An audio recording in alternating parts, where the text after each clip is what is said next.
محفل میلاد النبی صلی اللہ علیہ وسلم کی حقیقت کیا ہے، ضرورت کیا ہے اور تقاضے کیا ہیں، اس حوالے سے کچھ گزارشات عنوان گفتگو رہیں گی۔ دعا ہے اللہ تبارک و تعالی اپنی ناراضگی والے جملے سے محفوظ فرمائے، اپنی رضا والی بات کرنے کی توفیق عطا فرمائے۔ عزیز بھائیو، قرآن مجید فرقان حمید نے ارشاد فرمایا قل بفضل اللہ، اے محبوب آپ فرما دیں جب اللہ کا فضل ملے، وَبِرَحْمَتِهِ اور اس کی رحمت ملے، فَبِذَلِكَ فَلْيَفْرَحُوا تو انہیں چاہیے کہ خوشی کا اظہار کریں۔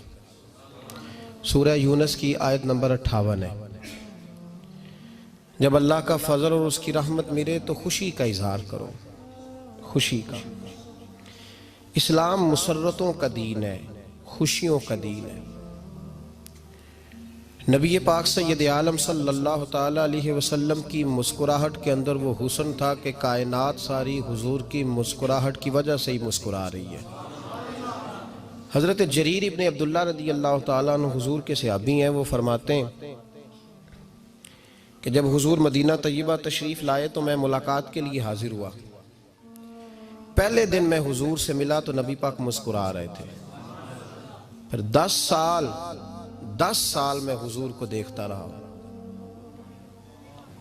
اور حضور کے وصال سے چند دن پہلے میری جو آخری ملاقات ہوئی تو اس میں بھی میں نے اپنے نبی کو مسکراتے ہی دیکھا ہے۔ اور فاضل بریلوی رحمۃ اللہ تعالیٰ علیہ نے تو اس تخیل کا اور رنگ میں لیا ہے۔ وہ کہتے ہیں حضور کے مسکرانے سے ہی دنیا مسکراتی ہے۔ فرماتے ہیں جس کی تسکی سے روتے ہوئے ہنس پڑے۔ جب حضور ہلکا سا مسکراتے تھے تو رونے والوں کے دل بھی ٹھنڈے ہو جایا کرتے، غمزدہ لوگ مسکراتے تھے۔ حضور کی خوشیاں تقسیم کرتی تھی۔ نبی پاک صلی اللہ علیہ وسلم کا مسکرانا امت کے دلوں کو ٹھنڈا کرتا تھا۔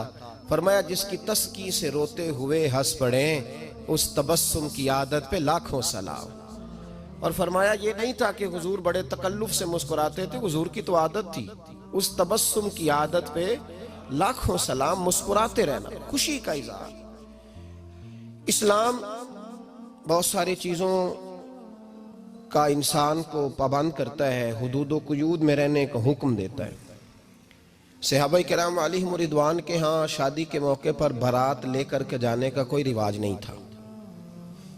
حضرت عبد الرحمن ابن عوف رضی اللہ تعالیٰ عنہ جیسے مالدار لوگ بھی شادی کرتے ہیں تو نبی پاک کے بغیر بھی بارات چلی جاتی ہے۔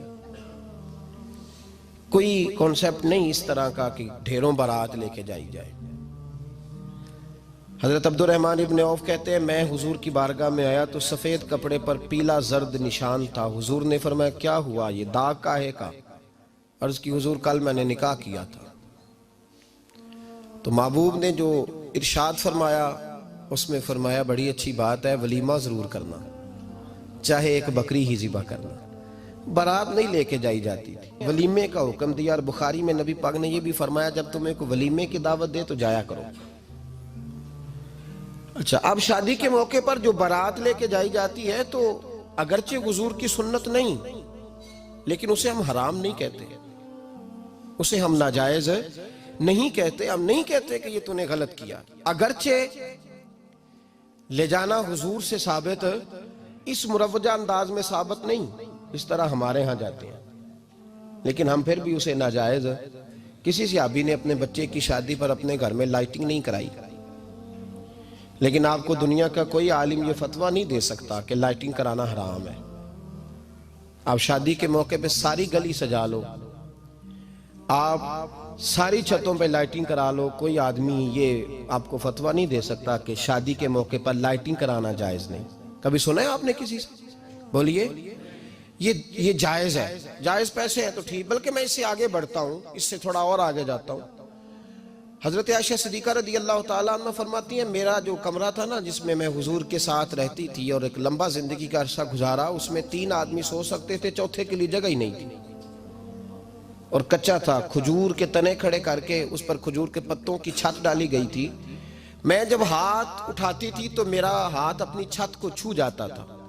یہ ہے سنت نبی پاک کی، یہ حضور کا طریقہ ہے۔ بتائیے پکے گھر میں، لینٹر والے گھر میں رہنا جائز کہ ناجائز؟ کیوں جی؟ حضور تو کچے مکان میں رہتے تھے۔ آپ نے کیسے پکا بنا لیا؟ اللہ کی محبوب علی دین کو اس کی اصل بات میں سمجھیں. آپ ایسا نہ کریں جس میں انتشار اور امت تقسیم ہو. اس کا اصل مزاج دیکھیں. مہندی کے موقع پہ اگر کوئی آدمی 6 دیگیں دال چاول کی پکاتا ہے تو منع نہیں, جائز پیسوں سے پکائے. انہیں لائٹنگ لگوائی, کوئی منع نہیں. سارے محلے کو کھانا کھلایا, کوئی منع نہیں. بلکہ نبی پاک نے فرمایا بہترین مسلمان ہی وہ ہے جو سلام پہلے لے اور روٹی زیادہ کھلائے, تو بہترین مسلمان ہے.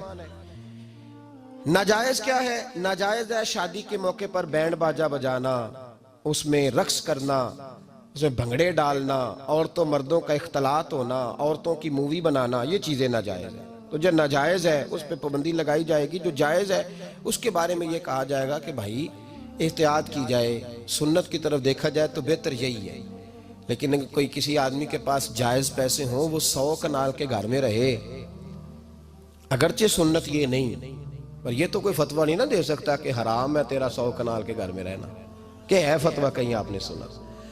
تو ہمارے ہاں تکلیف کا معاملہ یہ ہے. دیکھیں میرے بھائی, کسی بھی صحابی نے, بڑے درد کے ساتھ بات کر رہا ہوں اور یہ میرا درد ہے, میں درد سے اپنے دل کو, اپنے ایمان کو حاضر ناظر کہہ کے بات کر رہا ہوں. امت بٹ جاتی ہے ہر موقع پہ یار, ہر جگہ ہی تقسیم ہو رہی ہے امت مسلمہ.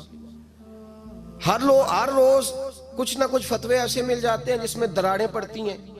کسی صحابی نے کسی مسجد کے اندر اشتہار چھپوا کے, اعلان کرا کے درس قرآن کرایا ہے کبھی؟ سیرت النبی کا جلسہ, ختم بخاری, مدرسے کا دستار فضیلت کا جلسہ, آپ نے اشتہار پڑھے ہیں نا یہ سارے مکاتب فکر کے, ہوتے ہیں کہ نہیں ہوتے؟ کسی صحابی نے اس طرح, وہ تو روز درس قرآن دیتے تھے, لیکن اس طرح اشتہار چھپوا کے, پوسٹر لگا کے, اور مصر سے کسی صحابی کو اسپیشل بلوا کے یا یمن سے بلوا کے مسجد کے اندر کبھی درس قرآن کے اجتماعات کرائے, سیرت النبی کے جلسے, ختم بخاری کے. او بھائی یہ ساری چیزیں حضور کے صحابہ کی سنت سے مروجہ انداز میں ثابت نہیں. مجھے بتا میرے بھائی, میں درد کے ساتھ تجھ سے سوال کرتا ہوں کہ سیرت النبی کے جلسے میں تو پشاور سے مولانا بلائے, پنڈی سے بلائے, تو گجرات اور کراچی سے لوگوں کو بلا کر کے اگر سیرت کا جلسہ کرائے, اور تو اس میں ایک آدمی کو کراچی سے بلوایا جا رہا ہے تو تو نے اس کو 20,000 کی ٹکٹ بھی دی, اور اشتہار پہ بھی جلسے پہ خرچ ہوا, پھر لنگر بھی پکا, کھانا بھی تو نے کھلایا, نہ تجھے کوئی بیوہ یاد آئی, نہ تجھے کوئی مسکین یاد آیا, نہ تجھے کوئی غریب یاد آیا. حالانکہ کہنا چاہیے تھا نا یہ جو ₹1,00,000 لگ رہا ہے کسی بیوہ کی خدمت کر دینی چاہیے, یتیم کو دے دینا چاہیے. درد کے ساتھ بات کر. سوال میرا یہ ہے کہ وہی کام جو سیرت کے جلسے میں ہوتے ہیں, پہلے تلاوت ہوتی ہے, پھر نعت ہوتی ہے, پھر کسی عالم کا بیان ہوتا ہے, وہی کام صرف نام بدل کے کیا جائے, عید میلاد النبی نام رکھا جائے صلی اللہ علیہ وسلم. یہ میں آپ کے ذہنوں پہ دستک دے رہا ہوں, تقریر نہیں کر رہا, صرف دستک دے رہا. او بھائی دیکھو, ایک آدمی وہی کام نام بدل کے کرے تو جائز ہے, اور اگر اس میں نبی پاک کے میلاد کا نام رکھ لیا جائے یا نعت کا نام رکھ لیا جائے تو پھر مجھے اجازت دے میں تجھ سے سوال کروں کہ صرف تجھے حضور کی تعریف پوری لگتی ہے؟ پھر مجھے اجازت دے کہ میں تجھ سے پوچھوں کہ صرف تجھے نعت اچھی نہیں لگتی؟ پھر مجھے اجازت دے کہ میں تجھ سے پوچھوں کہ تجھے صرف رسول اللہ کے قصیدے اچھے نہیں لگتے؟ دے مجھے اجازت کہ میں تجھ سے سوال کروں کہ جہاں ذکر رسول کی بات آئے وہاں تو پریشان کیوں ہوتا ہے؟ تجھے پتہ ہی نہیں یہ تو وہ ذکر ہے کہ رب فرماتا ہے تم بیان کرو نہ کرو وَرَفَعْنَا لَكَ ذِكْرَكَ, محبوب میں نے خود تیرے چرچے ساری دنیا میں بلند فرما دیے. اور نبی پاک نے پوچھا حضرت جبریل سے کہ چل جبریل تو بتا میری امت کو پتہ چلے رب نے میرا ذکر کیسے بلند کیا ہے. تو جناب جبریل کہنے لگے محبوبہ رب فرماتا ہے میرے نبی سے کہہ دے جہاں جہاں تیرے رب کا ذکر ہوگا وہاں وہاں تیرا بھی ذکر ہوتا رہے گا. یہ تو محتاج ہی نہیں کسی کا. اتنی جلدی لوگ بپھرتے ہیں. اللہ فرماتا ہے قل بفضل اللہ وبرحمتہ فبذلک فلیفرحوا. محبوب ان سے کہہ دو جب اللہ کا فضل ملے, جب اللہ کی رحمت ملے تو خوشی مناؤ. تیرا نہیں مجھے پتا, مجھے تیرا نہیں پتا, لیکن مجھ سے اگر تو پوچھے تو کائنات میں رب کا سب سے بڑا فضل بھی محمد مصطفیٰ ہی ہے, اور سب سے بڑی رحمت بھی محمد مصطفیٰ ہی ہے. وہ دو عالم کی رحمت تھے، وہ جہاں چاہتے وہیں رہتے، یہ تو ان کی مہربانی ہے کہ یہ عالم پسند آیا۔ رب کریم نے تجھے آنکھ دی، دنیا دیکھی تو نے، رب کریم نے تجھے قوت دی، تو نے دنیا گھومی، اور پھر رب نے تجھے بیٹے دیے تو میٹھا میوہ، اور بیٹیاں دی تو تیرے لیے باعث کرم، تیری چھاتی پہ بچے چڑھے تو نے کہا سب سے بڑی نعمت یہی ہے۔ کہ مالک کہتا ہے تو میرا بندہ تھا، میں نے دینا ہی تھا، تو نے دیا، احسان نہیں جتلایا، لیکن جب اپنا نبی دیا تو کہا میں نے بڑا احسان کیا ہے تم پہ۔ لَقَدْ مَنَّ اللَّهُ عَلَى الْمُؤْمِنِينَ إِذْ بَعَثَ فِيهِمْ رَسُولًا، میں نے تم پر احسان کیا ہے۔ کون دیتا ہے کسی کو محبوب اپنا؟ نہ جانے رب نے یہ کیسے گوارا کیا۔ لَقَدْ مَنَّ اللَّهُ عَلَى الْمُؤْمِنِينَ إِذْ بَعَثَ فِيهِمْ رَسُولًا، اتنا بڑا فضل، اتنا بڑا فضل، فضل بھی حضور۔ اور جب بات رحمت کی آئی تو فرمایا مومنوں صرف تمہیں ہی نہیں، عیسائیوں، یہودیوں، سکھوں، دنیا میں جتنی مخلوق ہے، حتیٰ کہ جانور بھی، حتیٰ کہ چونٹیاں، نباتات، جمادات، ہر چیز، یا اللہ تو نے کیا دیا؟ فرمایا وَمَا أَرْسَلْنَاكَ إِلَّا رَحْمَةً لِّلْعَالَمِينَ، میں جس کا رب ہوں ان سب کے لیے میں نے اپنے نبی کو رحمت بنا کے بھیج دیا ہے۔ بیٹے کے آنے پہ تو مٹھائی بانٹتا ہے، میلاد والے دن تو لائٹیں بند کر لیتا ہے،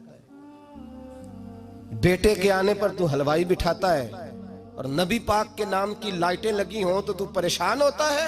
ہم سے کبھی پوچھ تجھے بتائیں، بس نہیں چلتا، ورنہ تاڑے توڑ کے چھتوں پہ لگا دیں۔ بس نہیں چلتا، فرشتوں کو بھی کہیں آؤ ہمارے ساتھ شامل ہو جاؤ، آمد مصطفیٰ مرحبا مرحبا کا نعرہ لگانا ہے، ہمارا بس نہیں چلتا، ورنہ دنیا کی ساری نعمتیں بچھا دیں اور لوگوں کو بتلائیں کہ اصل تو خوشی منانے کا دن ہی آج ہے، جب اللہ نے ہمیں اپنا پیارا رسول عطا فرمایا ہے۔ اور ہمارے امام تو کہتا ہے میلاد نہ کر، ہمارے امام نے تو کہا حشر تک ڈالیں گے ہم، حشر تک، یہ 2-4 دن کا تو پروگرام ہی نہیں ہمارا، حشر تک ڈالیں گے ہم پیدائش مولا کی دھوم، اور مثل فارس نجد کے کلے گراتے جائیں گے، خاک ہو جائیں عدو جل کر مگر ہم تو رضا، دم میں جب تک دم ہے ذکر ان کا سناتے جائیں گے۔